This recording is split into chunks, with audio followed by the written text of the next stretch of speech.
Good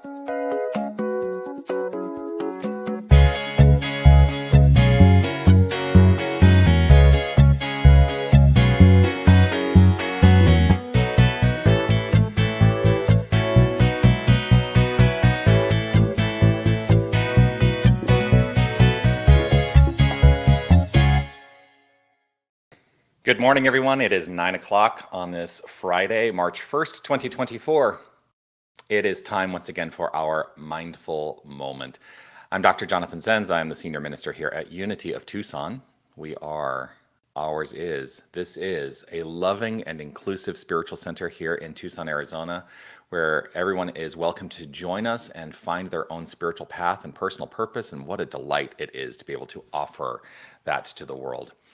The Mindful Moment is an opportunity I take every single weekday at 9 a.m. right here live on Facebook, on YouTube, and on our website at unitytucson.com to join you to engage in my own spiritual practice. And I do this every weekday for accountability and also consistency in my spiritual practice, because what I have found is that a consistency in my practice has enhanced the quality of my life. And so I share that with a desire that perhaps if you are welcoming a spiritual practice into your life, maybe that will enhance the quality of your life. It worked for me, maybe it'll work for you. And you don't have to take my word for it. Give it a try. If it doesn't work, it doesn't work. See, I don't take it personally. Whether you're watching live or on the replay, I would love for you to post a comment and let me know that you were here. I see a couple comments have started coming through. Beth, fabulous Friday. Oh, yes, grateful to see you. Beautiful day from Sherry. Grateful to see you over on the Unity of Tucson Family Time Facebook group page. Always a delight to see you, Sherry. Reverend Jerry Stratemeyer, fabulous Friday to all. Yes, grateful to see you. And another Facebook user, I'm not sure who this is, but grateful to see you, inviting us to have a super day, and hello right back to you. I do, of course, want to offer my reminder, which is to say this: you are love. You are light. You are life. You are magnificent. And I am grateful in every moment that you shine your light and share your magnificence with the world and with me. I'm grateful that you shine and share with me. Thank you for doing that. So today, a couple of things have come up for me. So today is an anniversary for me. It was 6 years ago today that I found my way back to Tucson, Arizona. And I pulled up with a U-Haul and towing a car and made my way to my new life back in Tucson after had been away for 21 years. I became a resident of Tucson, Arizona again, and started, developing my life anew right here. And part of that was that I came here to start a new work, and there are some people who were part of that work in the early days called Tucson New Thought. But I came across this recently. I'm going to show it to you. I came across this, which was the first bit of advertising and marketing that I began to put out when I was deciding to develop a new community, where I just put it out there and said, hey, gluten-free brunch, coffee, and come join me to engage in inspirational discussion about metaphysics, New Thought, and Tucson's newest spiritual community. That was the beginning of Tucson New Thought. And so our first meeting anniversary is coming up on the 18th, and that has, transformed itself. Tucson New Thought grew, and it transformed itself, and I grew as a minister, and then I was invited to become the senior minister here at Unity of Tucson, and a lot of the people who are part of the Tucson New Thought community came to Unity of Tucson, and we have continued to build and grow and thrive and evolve ever since. Now, part of the reason that I bring that up today as a spiritual idea is because I could not have done it without a tremendous amount of self-reliance. And that's the essay that we've been studying in the class that I've been teaching on Thursday nights. We spent 2 weeks in discussion around the essay Self-Reliance by Ralph Waldo Emerson, and a lot of the magnificent ideas that came through. One of the things that came through very prominently last night was this idea that we should never imitate, that we should always rely on intuition. And there's a whole story about how when I left Toronto as the senior minister in the community that I was serving there, I didn't follow my tuition and how that did not work out. And so part of my arrival on March 1st was actually finally giving in and realizing, oh, there's something that I have set forth in my own mind to be created, and now it's time to follow it. So that's what brought me here. But there was this quote that I looked to today, and the idea of the quote is "Know thyself and stay grounded." Right? The quote in the essay from Self-Reliance is this: "Let a man then know his worth and keep things under his feet." And it continues a line or two later.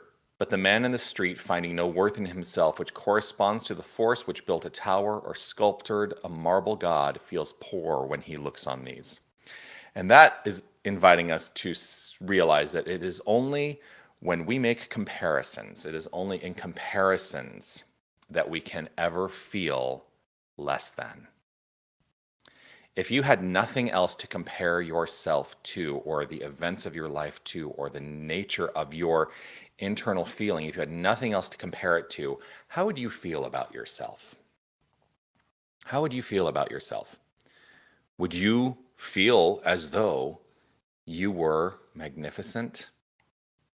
What if you got rid of all the comparisons in your life and started living life according to a deeper sense of identity that you are absolute divine magnificence? Because that's ultimately what I'm here to invite people into, is that frame of mind, if they're willing to accept that. And again, like I say every Sunday, I'm not here to tell you what to believe. I'm here to tell you, I think, what we teach. That's my role. But I really do hold firm in my own resolve. I recognize you as absolute magnificence, and it is not in comparison to anything in the world of form. That's the truth of you. That's how I choose to understand you. It's how I choose to understand myself. What if we all truly adopted that frame of mind and let go of those comparisons we make with others? Because I'll tell you what, if I lived in the life of comparisons, when I arrived back in Tucson, I would not probably have started the work that I started in the way that I started it, because there's a lot of things in the world that would have told me, no, that's a crazy idea. But I had something within me that I understood to be the truth of my own nature. And I said, you know what? I'm going to make this. I'm going to allow myself to step into the activity of creation, which is fundamentally what we teach, the activity of creation. So what will you create today, rooted in your own sense of divine identity that has nothing to do with comparison with others? That feels empowering to me. Does that feel empowering to you? That's a rhetorical question, perhaps. There's no requirement for you to answer in this moment, because here's the other thing. That could also lead to a great deal of fear for a number of people, because that's kind of the way that we have been culturalized. It's how we're socialized in this culture, is to live in fear. That was a big part of the topic of conversation last night as well. But I don't choose to land in the fear anymore. I choose to land on the side of love. I choose to land on the side of faith. And I choose to allow myself, this is a choice. I choose to allow myself to move forth, never imitating, always inspired. And if I find myself, in that state of comparison, the good news is I catch myself in that much more quickly now than I used to. So you're ready to feel expansive and glorious and feel your true sense of magnificence? There's actually nothing I can do to make you feel that way, but I invite you to accept it as the core of your being. I'm going to invite us all to relax right where we are as I step into a practice of affirmative prayer.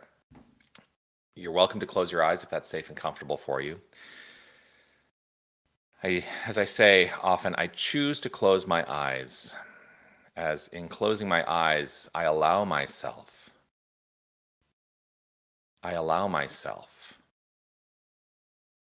to relax, to turn the focus to the inner life, the activity of inner life, the activity of thought, belief, and deepening into a recognition of the feeling that is wrapped up in those thoughts and beliefs, because I know that the thought, the belief, and the feeling are all flowing forth to create my experience. And my experience is my relationship to the circumstances. So I know that I am in charge, that I'm 100% self-reliant because God is in charge, because God is all there is. God, this magnificent source of all creation, this glorious unfoldment, God, the beingness of all that is, which is who and what we are, each and every one of us. I am that power and presence. You are, we are, each and every one of us, that power and presence. We are the light, the life, the love, the peace, the beauty, the joy, the understanding, the inspiration of the divine. There is no aspect of our being which is not wholly divine. And so, rooted in that frame of mind, rooted in that understanding of identity, knowing that God is the identity of me and the identity of each and every one of us, rooted in the understanding that God is my identity, I choose in this moment to release comparisons with others, for I know that all is God, all is divine. And so I needn't compare myself with any other activity out in the world of form, that I am wholly self-reliant, that there is that within me which stays grounded by knowing myself. And I hold firm that this is so for each and every one of us. And so we are all endowed with the infinite power to create, because we are the expression of the infinite power to create, and there is no separation. Knowing this to be so, affirming this is so, I simply give over to the outflow of the good, the outflow of love, the outflow of kindness, and the outflow of the divine. For I accept these as the faculties and the aspects of divinity. I let it be so. With gratitude and appreciation overflowing, I say yes, yes, yes. And I affirm it through this activity of releasing attachment and welcoming the flow by saying, and so it is. Amen.